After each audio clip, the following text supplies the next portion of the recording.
বাংলাদেশের অভ্যন্তরীণ বিষয়ে ভারতের বক্তব্য নিয়ে প্রেস নোট দিয়েছে পররাষ্ট্র মন্ত্রণালয়। এতে বলা হয়, অত্যন্ত হতাশা ও গভীর আঘাতের সাথে বাংলাদেশ সরকার উল্লেখ করেছে, চিন্ময় কৃষ্ণ দাসকে সুনির্দিষ্ট অভিযোগে গ্রেফতার করার পর থেকে কিছু মহল ভুল ধারণা তৈরি করেছে।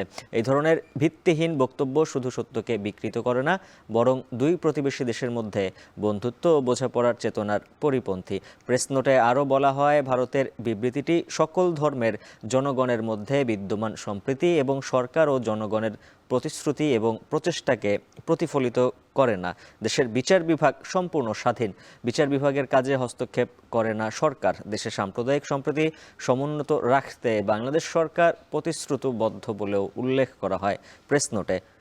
এদিকে চট্টগ্রামে অ্যাডভোকেট সাইফুল ইসলাম আলিফের নৃশংস হত্যাকাণ্ডে বাংলাদেশ সরকার গভীরভাবে উদ্বিগ্ন বলেও ভারতকে জানানো হয়েছে প্রেস নোটে।